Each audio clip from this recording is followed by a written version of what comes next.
Okey, jadi selamat pagi. Jadi hari ini kita akan belajar uh, plot kotak. Okey, apa yang dimaksudkan dengan plot kotak? Jadi kalau kamu lihat muka surat 226 dalam buku teks kamu, okey, so boleh rujuk buku teks. So, apa itu plot kotak? Okey, so kita lihat dulu sedikit pengenalan dia. Okey. So, selain daripada plot batang dan daun, awal ni kita ada buat plot batang dan daun kan? Okey, macam mana plot batang dan daun, kamu boleh rujuk baliklah pada awal bab ini yang kita belajar. Okey, dan plot titik ialah dalam satu paksi tu dia banyak-banyak titik tu. So, semua itu ialah plot titik lah. Okey, plot kotak juga boleh digunakan. Jadi hari ini kita akan belajar macam mana kamu buat plot kotak. Merupakan satu kaedah yang berguna untuk menunjukkan serakan. Kita nak tengok taburan dia lah. Okay? Mana arah taburan dia. Jadi apakah maklumat-maklumat yang saya boleh dapati daripada plot kotak.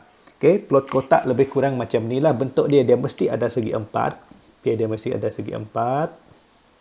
Okay, dalam segi empat, tengah-tengah. Tak semestinya tengah lah. Kadang-kadang dia di kiri sikit, di kanan sikit.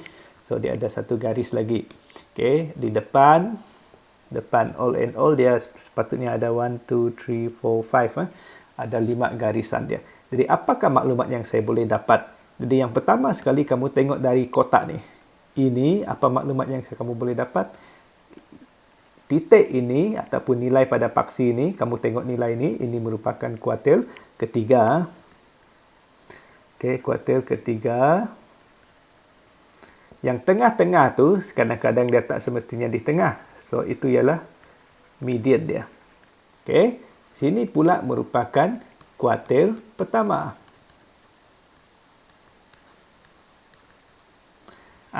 Ini pula ialah nilai maksimum. Yang kecil sekali ini ialah nilai minimum. Jadi, banyak maklumat yang kamu boleh dapati lah. Okey, jadi kita boleh cuba tengok contoh saja, contoh yang senang. Okey, hari ini kita belajar benda yang senang lah. Okey. Alright, so daripada situ, berapa nilai median dia? Jadi saya tahu nilai median dia adalah, berapa sini kamu bacalah. Ya, 54 kan? Jadi median dia saya tahu dia adalah 54. Kalau soalan tanya, berapa kuartil ketiga? Kuartil ketiga di sini, 66. Kalau kuartil pertama berapa? Kuartil pertama ialah 45. Jadi apabila kita ada kuartil ketiga dan kuartil pertama, kita boleh cari apa? Kamu boleh carilah julat antara kuartil. Apa lagi yang kamu boleh cari? Kamu boleh cari nilai minimum 35, nilai maksimum 75, nilai maksimum tolak nilai minimum. Apa itu? Itu ialah julat lah. So kita cuba. Okey. Okey, walaupun ada jawapan, cikgu terangkan baliklah macam mana kita nak kira dia. Okey, cikgu guna graf yang kedua.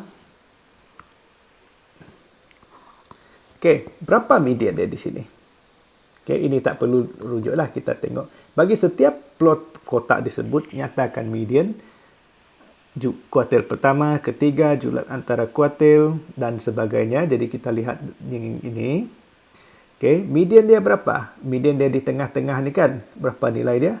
Saya tahu median ialah 11. Berapa kuartil pertama? Kuartil pertama ini kan. Kuartil pertama ialah 5. Kuartil ketiga sini. Kuartil ketiga ialah 21. Kalau soalan tanya julat antara kuartil berapa? Julat antara kuartil ialah, okey, julat antara kuartil macam mana kita kira? Okey, kita boleh kira julat antara kuartil sama dengan yang ini ya, cara kamu kira dia adalah 21 tolak 5, iaitu kuartil ketiga tolak dengan kuartil pertama, dapatlah jawapan dia sebagai 16. Okey, kalau saya tanya soalan seterusnya ialah nilai maksimum. Berapa nilai maksimum dia? Okey, nilai maksimum di sini adalah 35. Nilai minimum berapa? Nilai minimum adalah 0. Jadi ni terbalik, sorry. Okey, minimum adalah 0. Maksimum adalah 35. Jadi julat dia ialah nilai maksimum tolak dengan nilai minimum, iaitu 35 tolak kosong dapatlah 35. Jadi daripada plot kotak ni kamu boleh dapat banyak maklumat lah. Apa yang kita boleh dapat, cikgu ulang balik. Yang pertama, kamu boleh cari median. Yang kedua, kuartil pertama, kuartil ketiga. Daripada kuartil ini, kamu dapatlah cari dia punya julat antara kuartil. Lepas tu, nilai minimum, nilai maksimum. Daripada nilai maksimum dan minimum tu, kita boleh cari julat. Okey. Itu sajalah untuk julat antara kuartil. Lepas tu, kamu akan buat praktiskan diri 8.2C. Soalan 1 tidak perlu.